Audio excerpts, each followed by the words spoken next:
Welcome to Martial Arts Swap Chat. I'm your host, Master Zang. In today's episode, we have boxing. With me today, we have world-class boxing trainer, Coach Tom Yankello. Welcome to our show. Thanks for having me on, Master Zang. Now, real quick, guys, a lot of viewers out there don't consider boxing a martial art. I think it is. And let's ask Coach Tom about the origin of boxing. Can you tell us a little bit about it? Sure. There's evidence that it goes back to Egypt in 3000 BC. Whoa. 3000 BC. So the last episode, Kung Fu, we were kind of shocked that it was 500 AD. You're saying 3000 BC.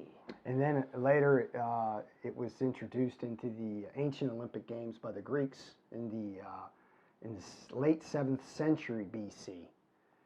And then it caught fire in Rome, and Rome took it on as a sport for a while. And then with the fall of the Roman Empire, it then came to an abrupt end. And then it resurfaced in the 17th century in England, and organized boxing began in 1880. And then the first Olympic Games, and the modern Olympic Games, was in 1904 in St. Louis. And the United States was the only team to participate, so they won all the medals. Nice, go USA. But now here we are. It's now it's a worldwide sport, amateur and professional. Right. And but that's how it began. When did you get involved in boxing? Well, it was really a family sport, so I was introduced to it at a young age. I was basically 5 years old when I put my first boxing gloves on. My grandfather, my mother's father, was a boxer, all through in the military. My uncle, my dad's brother, was a military champion. So I had both families that introduced me to the sport. They would train me, and then I started to compete, and then. I competed from basically the time I started really competing when I was like 12 years old till I was about 17. And then I suffered from 17 to 21, I suffered 4 shoulder surgeries. Wow. And at that time, because of the injuries, I kind of made a transition over that period of time to being a boxing trainer. And I've been training boxers since I was 21 years old. Yeah. I'm going basically on my 26th year of training boxers, and wow. I love it. I do. So that's awesome. I mean, that goes to show that you never give up, guys. No matter what happens. Here, he suffered a serious injury, and I'm sure some people just step away from it permanently, right? And here, you reinvented yourself, and now can you tell them like a few of the experiences you had just training boxers? Sure. I've trained guys, world champions. Paul Spadafora, who's lightweight champion of the world, the only guy that's won the one of the major world titles since 1941 in Pittsburgh, which is huge. And I trained Calvin Brock, who was an Olympian in 2000, and he fought for the heavyweight championship of the world against an all-time great, Vladimir Klitschko. Right. And then I trained 2 or 3 other guys that fought for world titles, and I've trained amateur national champions. And one of the biggest guys I've ever trained, I trained for a couple of fights, was Roy Jones Jr. Roy Jones Jr. Oh, I watched him on HBO all the time. So that's amazing. So here, honestly, the coach probably is in the shadows, right? Sure. So you're watching the fighter, but he's preparing, you're educating, you're getting him ready with the strategy, right? There's a lot to it, and a lot of sacrifices you make. Sure. And here I probably watched you on TV a million times. That's pretty cool. Very cool. Yeah, it's a demanding sport. A lot of things go beyond behind the scenes where I watch a lot of video coming up with game plans. My guys are going to fight, looking for weaknesses in my own guys, where I can try to strengthen their weaknesses and amplify their strengths. Always working on the fundamentals of the game. So like I said, so I think it goes hand in hand. When you amplify someone's strength, then you're able to capitalize on other guys' weaknesses. Mm-hmm.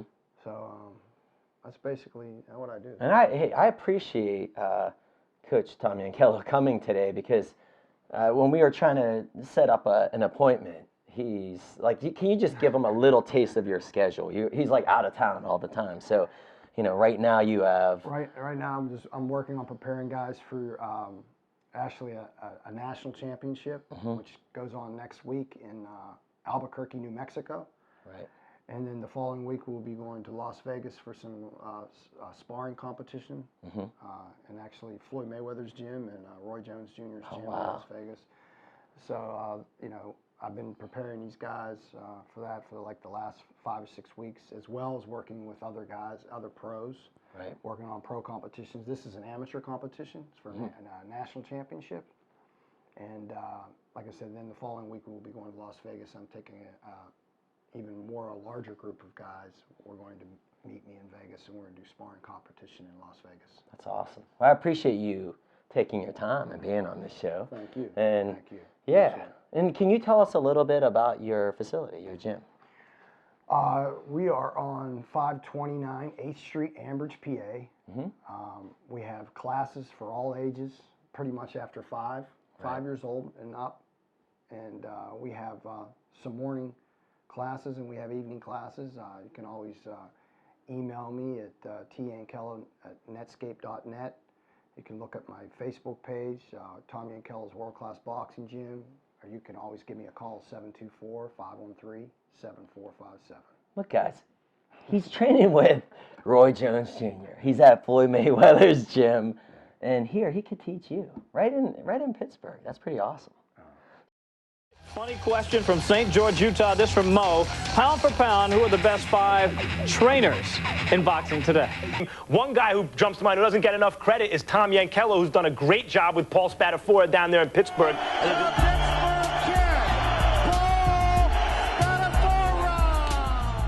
I mean, he's a great trainer. I mean, he helped me win a world title. I had the title for 5 years. And he works with all the kids down there. He puts in all that hard work, and there ain't no doubt about it. He's one of the best trainers in the world. There's no doubt about that.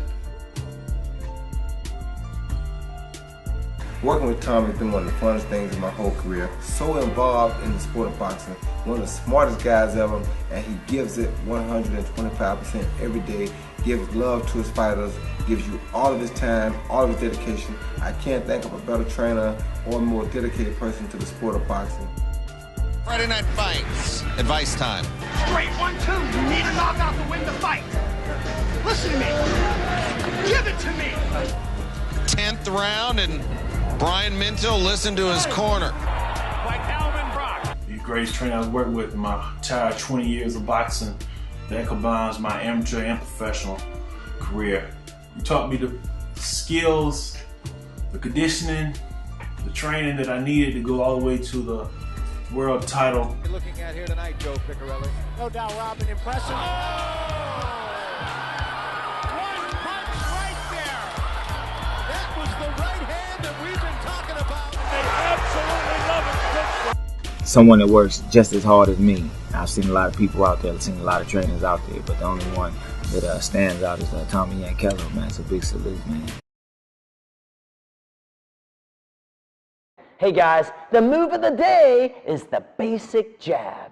And here to teach us is Coach Tom Yankello. Thanks for having me on, Master Zang. Thank you. You guys ready to learn the basic jab? Well, we're going to start with the basic stance to be able to do that. Everything I'm going to teach you here is in a right-handed stance for the right-handers. You can always turn this around, what I'm teaching you, and be left-handed, and it would be called the southpaw stance. So all you southpaws out there, you're going to basically take what I'm doing and you just would reverse it.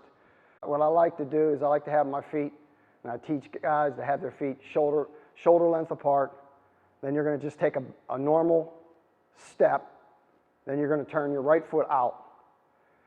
That would be your basic stance. It would basically, you never want to have your right foot behind your left foot.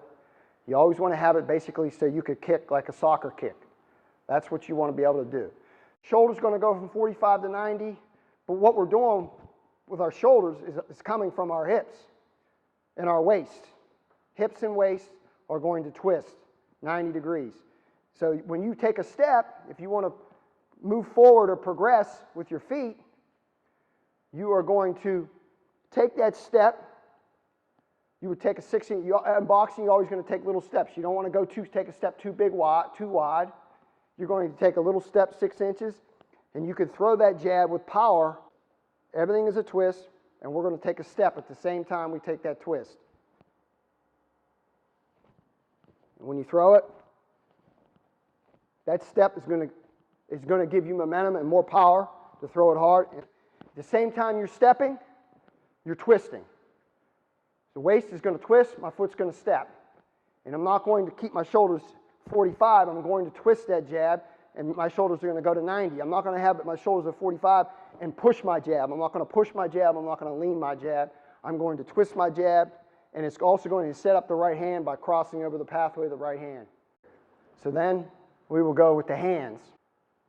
I always say to put your guns in your holsters. You don't want to keep your hands up here. You want to keep your hands right here into your sides. This hand would be shoulder length, shoulder level. This hand here will be shoulder level. But you will not bring you want to have the hand here. You want to bring this hand in here to protect, to be able to catch. That's the basic stance. So with the jab, we're looking to land that jab with our index finger and our middle finger. So we're going to turn our punches. When we turn our punches, we turn our punches by turning our body. When you twist, you twist at the waist. Your stance, you will have more, because if you're a right hand, this is going to be the conventional stance, where you'll have more weight on your right foot because that's your power hand. Your power hand is your right hand. So your power is going to be your right side. So you will have that, basically that weight will bow to the right just a little bit. Shoulders are going to be at 45. You're going to have that balance over the right foot, about 70%, 30% is going to be here in this leg. So now, when I'm twisting the jab, I'm going to twist my shoulders from 45 to 90. Just like this. And when I do it, I want to land, like I said, with the middle finger and the index finger. That's where I'm trying to land that punch. At the same time when I throw that punch, I'm putting my left eye down what I say is the barrel of the gun. This is the gun. So these are your holsters. There's your gun being released. The left eye is going down the barrel of the gun. My chin is going to tuck underneath my shoulder. So I'm going to have total shoulder protection, as you can see from this angle. I'm protecting a vital spot. So when I throw the jab, chin is going to go away from the counter punch. My left eye is going to go down the barrel of the gun. At the same time, I'm crossing over the pathway of where my right hand is stored. I'm storing the right hand right here. So when I throw that jab, it's crossing over the pathway of the right hand. So when I'm going to throw that right hand, it's not going to be seen until I'm landing it. So if I'm landing that jab, then I'm going to be able to throw that right hand, and it's the punch you don't see that knocks you out. So when I throw that jab, that's blinding the pathway of the right hand. When I pull the left hand, if I can land that left hand, when I pull that left hand, the right hand's coming right behind it, and then I'm going to be able to throw the right hand right down behind the pathway of the jab. So, and then my right eye will go down the barrel of the gun as well. I will take my chin the other way, so I have shoulder protection on my right hand.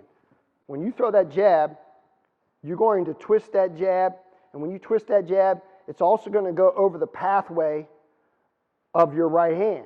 And that's the key to your jab. There's all kinds of ways to use your jab. You can use it as a filler, you can use it as a defensive, but you're also using it as the basic jab to teach. You teach the basic jab to be able to set up the right hand. So when you throw that jab is going to, when you twist that jab, it's going to cross over the pathway of the right hand, so the pathway of the right hand is hidden. And it's the punch that you don't see is the one that knocks you out. So that jab will cross over the right hand, and the right hand will be hidden. So when you throw that right hand, if you can hit the guy with the jab, when you take that jab off, that right hand's coming right behind it. And then I will do the same thing. With my feet, I would twist. I'm going to take not a big step. I'm just going to take a normal step or 6-inch step. Everything you want to do, you want to be able to, you move your feet in baby steps. You don't take big, wide steps. You take small steps. You don't want to let your head go past your knee. So when you throw the jab, we're not going to push our jab, we're not going to lean. because that exposed us for all kinds of counter punches, putting our head over our left knee. We want our head to stay right here in the middle, right here. I like to say there's a pole going down the middle, and that's where we're going to keep our head. We don't want to throw our jab and fade away, taking our head back over the right side. We don't want to throw our jab and take our head over our knee on the left side, over the left knee, to the point where you're going to be exposed for counter punches. And the biggest thing is you're also not going to be able to set up your right hand because you're leaning and putting all your weight to your left foot, which leaves all the weight off your right foot, and you have no power on your right hand. So the key is when you're twisting that jab, you want that weight to go, like I said, the shoulder's going to go, and you want that weight to transfer back to the right side so you have power. So when you, on your right hand. So you're going to step into the jab. When you step into the jab, it's going to be right here. So that would be, here would be slow. It's going. When I throw a little faster, it's still there.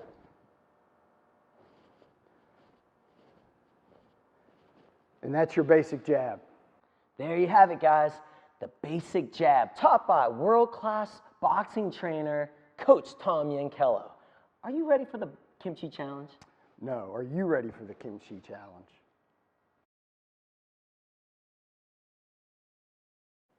Kimchi yes, kimchi no. Every week on this show, will it be spicy or hot? Kimchi yes or not? Which guest will be the next to put the kimchi to the test? Gimme, gimme, kimchi.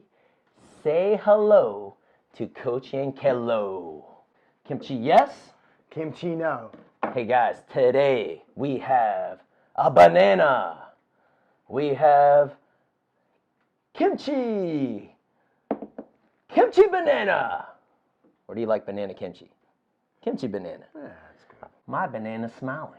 His is not smiling. We've dug a little valley in our banana, and we're about to load it up with kimchi. Just like Korea, with mountains and valleys, right? That's right. So I have some really tasty kimchi we're going to pour in our valley of banana.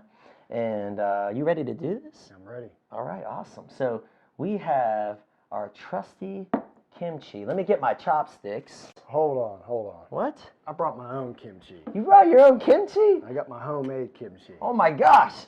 This is red cabbage kimchi. First guest ever to bring their own kimchi. This is awesome. All right, so red cabbage kimchi. Now in Korea, there's over 250 recipes of kimchi. All right, I'm going to use my chopsticks. Is that okay? All right. That's red cabbage. Actually, red cabbage, beets, garlic, and ginger. And you let it sit for 10 days, 10 to 12 days, and there you go. You got kimchi. You got fermented vegetables. You let it just sit on your countertop. Put a little water in it to get it going a little bit, and you let it there for about 10 to 12 days, and you got fermented vegetables. And you put it in a mason jar, or we put it in another Tupperware container and store it in the refrigerator. It's good for months. Wow. You want to stick your fork in there? And look at that. Hey guys, who would have thought? World-class boxing trainer is also like a chef. So I thought I was going to be putting him in his out of his comfort zone with this. So I'm in the uncomfort zone. So I'm about to have some Chef Coach Yankello homemade kimchi with banana. You ready to do it? Here, I'm going to stick this over here. Yeah. All right, and let's dig in. All right.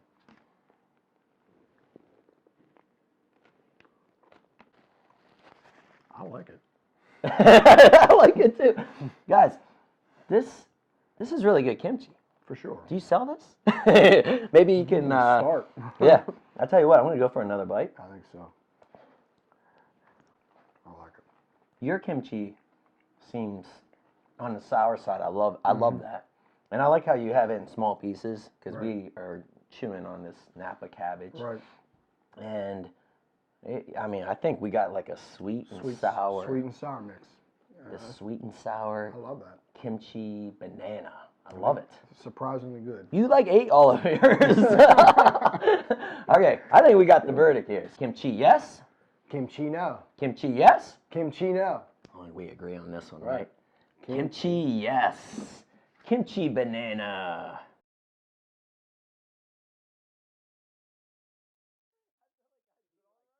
Welcome to Martial Art Swap Chat. Hey guys, we have our special challenge. We're gonna do this boxing 80s Hair Nation style. So I'm actually supporting the special metal hair, which I think is a disadvantage because I can't really see. And Coach Tom has the special mullet, the business in the front, party in the back. Now, the way this works is the winner of the best of 3 wins this special limited edition, one of a kind, boxing 80s Hair Nation. We'll call it the trophy. Ready? So to make things even harder, guys, we're going to be wearing these really cool shutter shades. Did you ever have these? No. Now, we got to do this a little bit, right? All right, here we go. All right, here we go. Round number 1. Ready?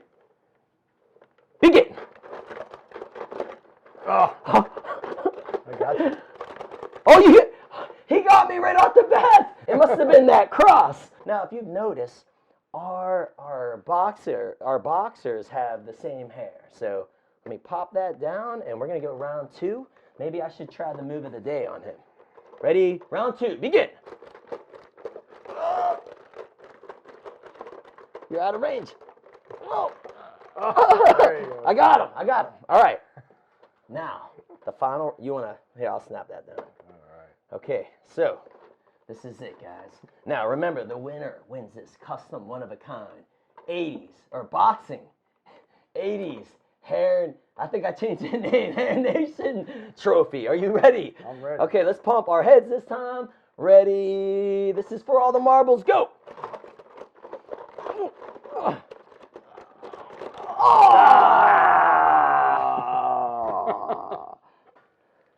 I should probably know better than facing a world-class boxer. Trainer, I appreciate it. That was fun. Hey, you win this beautiful, custom 80s Hair Nation trophy. Congratulations. Thank you. Yeah. Isn't that awesome, guys? You know what, Master Zang?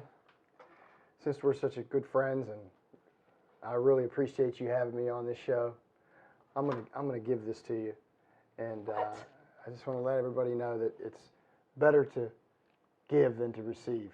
Wow. What a nice person. Look at that, guys. And you know what? Is there any way that you can autograph this fine piece of trophy? I bet you never autograph one of these. There you go. Boxing 80s Hair Nation trophy, signed by Coach Tom Yankello. Metal hair loses to the mullet.